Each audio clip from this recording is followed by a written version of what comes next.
So let's talk a little bit about entertainment, right? As we talk a little bit about control and bringing it all together, how does that affect the entertainment experience? So let's look at just a couple of those, as John said, those main bullets to kind of bring us back to the basics, bring us back to what does it mean to have smart entertainment inside of the home. And, you know, we picked out a couple of bullets here, but I'll just touch on one or two of them, right? Ideally, what you're doing is you're creating the perfect mood inside the room. And as Chris just showed us, sometimes these rooms are massive multi-use space, right? This is a kitchen by day and entertainment space by night, right? These are totally different spaces. They call it a great room, I think, and I thought it was pretty great. Boo. Boo.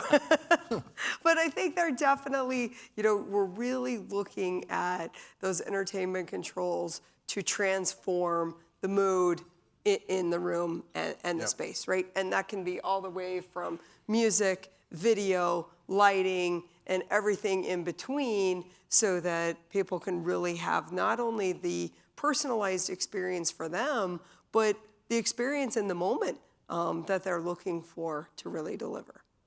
So how important is content management and curation here? Because we're all overwhelmed by our sources of AV content at the moment. And we have extremely, I know does not sound like a built-in thing, but I do think it's critical to user experience to try to simplify. Right, everybody has their iTunes, choice. Everybody has their Amazon Music and all of those things, they Prime Video, all of the YouTube TV, Fubo TV, all of these different applications that they've got plugged directly into this, so you can control each space into whatever avenue you want. If you want your Amazon Music playing in the kids' room and you want Fubo TV on in the great room and your theater room, you're watching Prime Video, all of those things are integrated directly into the single app. And it's you touch your fingers, you can just boom, wherever you want it, however you want it, it's there and available for you. Exterior spaces. People talk about home entertainment. We also have curtains and shades, right? The shades will come down automatically when you go into theater mode, and we'll have these big curtains that go all the way around the room and black out the space, and then you really have a full theater space. And all of that is integral to that app, that single app. So I think that hardware stuff is obviously key, right? And we could probably have a 3-hour session to help you all understand the differences in resolution, and people would walk around clicking their fingers, and Seth, you would probably do that or something, you reps with your audio stuff. However, I want to come back to this content piece because I think this, and I don't know what you're doing from a tool set with your integrators or who has mastery of this, but I think making it easy for somebody to get to the content that they want, and it isn't all just out in the wide area network with streaming services. Some of it's your own personal content. And like it's video jukebox sort of stuff sometimes. I want to go to YouTube and look at the Kennedy Center Heart doing Stairway to Heaven, which if you haven't seen that yet, you got to see that. But like, do you have folks, do you have tool sets, do you have integrators who are doing a particularly good job with that? Because I think that's extra special sauce on top of all the AV hardware. No, absolutely. And not only, you know, what the integrator is doing, but also right back to that main discussion this morning of that single app, right? And being able to see those different sources, search the sources from one search, right? That in and of itself is a piece of secret sauce. And being able to do a single search across multiple platforms inside of this is a huge advantage. Well, the way we sell, again, is by finding pain. Right. That's a pain point, right? Right. And like password management is a pain point, right? It's like, which could be, again, talking about one app versus 7 apps, right? Like password, 2-step authentication, like do I really want to do that times 7 or whatever? So wherever we can find pain and solve, we're in a position to sell, I think. Yeah, and I think the other key of entertainment and some of, you know, what you guys are experiencing, I think, in the luxury space is people want to have all these entertainment features, but they don't really want to see them.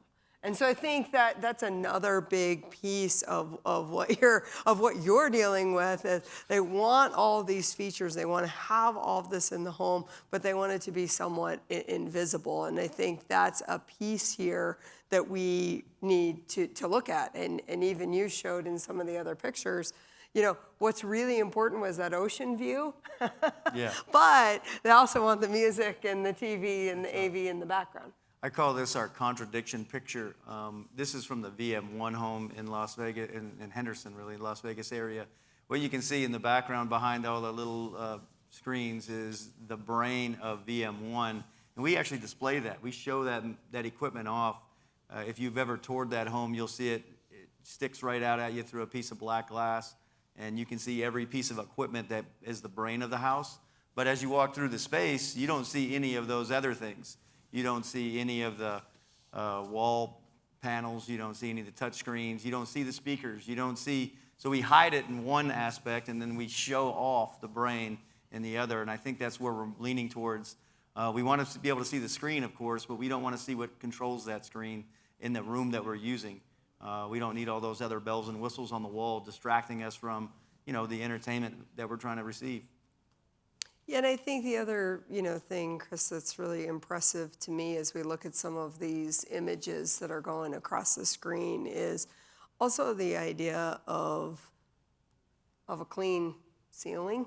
And, so yes, you want to eliminate what I would call that wall clutter, right? And have minimal switches and touch panels and different kinds of interfaces and the intercom station and the entry view. There can be, you guys know, endless things that can end up on a wall, especially in a kitchen or great room, as you say, Ray. There can be endless things, but there can also be endless things on the ceilings.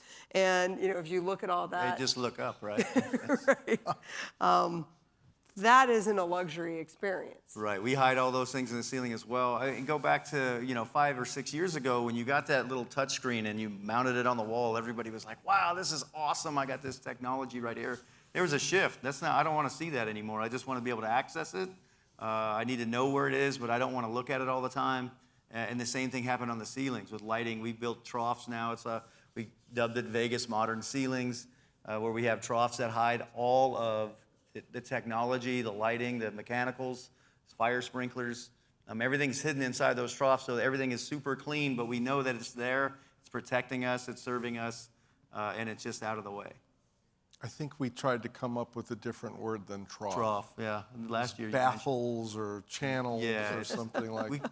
We haven't changed the name. That has Still not Trough. It didn't stick. Well, it's Vegas Modern Ceiling is what it is. It's a Vegas Modern Ceiling. I like that. Yeah. Whenever you can, brand it. Branded. What about invisible audio, right?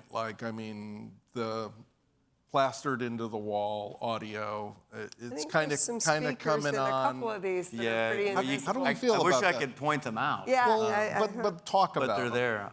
The first time I experienced it actually was at Vegas Modern. This is still of the La Jolla House, but I don't think they have any in there. But the Vegas Modern House, but you couldn't see them anyways. There's no pictures of them because they're behind the wall. They told me they're putting in speakers behind the wall, and I'm like, what are you talking about? I don't understand that at all. I've never seen that. I want to see the grill of the subwoofer. I want to know that it thumps, and I want to see the vibration. And they're like, no, watch this. And we just drywalled right over. The drywall guy had a hard time with it. He cut it out 3 times. Like, no, cover it up. We're going to plaster. It's going to promise. He's like, what are you talking about? So many times they've covered things up in the past, and they got to go cut it out later. But this time we told them, bury it, bury it, bury it. We hooked up the system and couldn't see the speakers, but we knew they were there. And it was amazing how it sounded. I expected to see there's some reverberation or, vibration, reverb, and there wasn't. It was super clean. The sound was clean, and we didn't see the speakers. Very thrilled with that, and that was, I forget the name of the speaker. I'm sorry. I'm pretty sure it was Savant, though. I'm pretty sure it was a Savant speaker. So, and what's the client reaction to that stuff? Well, first of all, they said, where are all my speakers? Where's the technology at? And we're like, no, it's in there. It's like ragu, right? It's in there. And no, they don't see it. They want to see it. No, they don't. It's not in there. But no, we turn it on and we play it at different volume levels and whatnot. And they're like, oh, it is in here. I just don't see it. And I'm like, yes, you're welcome.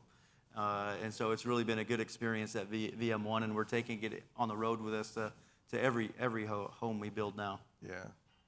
So I think that's a big differentiator in the luxury space, is like, because we're always looking for the next thing, and that's one of the next things, is or the near invisible stuff, right? We don't want to see it. We want it to sound great too. And that's where we're getting to finally with some of the invisible in the wall speakers, which they've been around for a while. They haven't sounded that great until recently. So.